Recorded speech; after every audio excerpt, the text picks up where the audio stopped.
Hello! Today we're going to talk about my preferred method of provisional cast on, which is a crochet hook method. And so in order to do this, you're going to want a crochet hook in a slightly larger size than you need for your project. This happens to be a J hook. These are the Bryson palmwood hooks, and I love them because they have a nice pointy head. And then you'll need the knitting needle you need for your project. I have my size 8 here. And you'll need a length of waste yarn that's long enough to get your whole cast on. We're just going to do a small amount of stitches today, so I don't have a ton, but if you're doing a larger project, you want to make sure you have enough waste yarn. I love to use kitchen cotton for this purpose because it's smooth, it's not going to stick to any wool, and you can get it in bright colors that are easy to see in contrast to most working yarns you might use. So I've got my little bit of waste yarn here. And so we're going to start this process out by making a slip knot. And we're going to do a crochet chain that's a few more stitches long than we need to pick up. So for this example, we're going to pick up 12 stitches. And so I'm going to do about 15 chains. So 1, 2, and I'm doing this nice and loose. Go in with my crochet hook. 5, 6.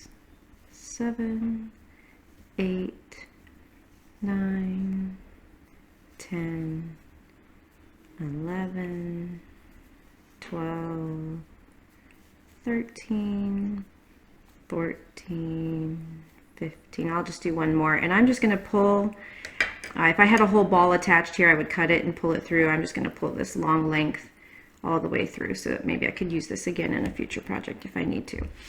Okay, so here we have our beautiful crochet chain. There's the top of the chain. And on the underside, we have what we call the butt of the chain. And that's these little bumps that you can see right at the top here. And we're going to be using those little bumps, or the underside or the butt of the crochet chain, to pick up our stitches. And so when we look at this, let's make sure we get in right here. That's what we're going to go into with our needle. So I'm going to start right here at this first one. I'm going to work from right to left, and my needle's going to go into that. So here's the flat V kind of top of the crochet chain. We want that flipped over, and we want that bottom bump. And we're going to take our yarn, leaving a tail. The first one we just kind of plop around and pull it out, and then from here on we can wrap our yarn. So here is that bump right here.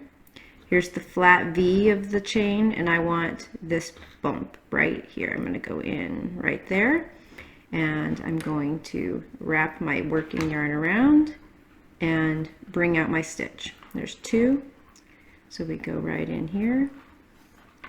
3. Here's 4. Now as we work, sometimes the chain likes to twist, and it can be kind of hard to see, where do I need to go? Do I need to go here, here? Just remember to look for those nice flat V's. Sometimes when you pull on your chain, you can see those again, and then flip it over and get the bump underneath. There we go. 5, 6, and if you've done your chain loose enough, it should be nice and easy to get in there. 7, 8, 9, 10, 11, well, last one, 12. Okay, so there we have our stitches, and then they are ready to work a wrong side row of your project. So this essentially counts as your first row here. There is a method that is really great also that incorporates holding your knitting needle in your hand and doing this crocheted method over the needle that puts the stitches on and at the same time. And I am not as adept at that method. This is how I learned it first, and this is what I'm fastest at. So this is what I go to, and this is what I wanted to share with you. So the beauty of this method is that when we are all done, and it's time to, let's say we've worked a long piece away from here, and it's time to remove our provisional to recapture those live stitches that are right down in here, these guys right here. This is an easy pull and rip chain. So we'll pull the yarn out from right here, pull our tail out, and this will just magically unravel, and you can have your needle at the ready to capture each stitch as your provisional unravels and comes off.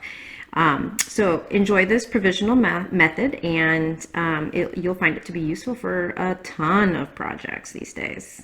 Happy knitting!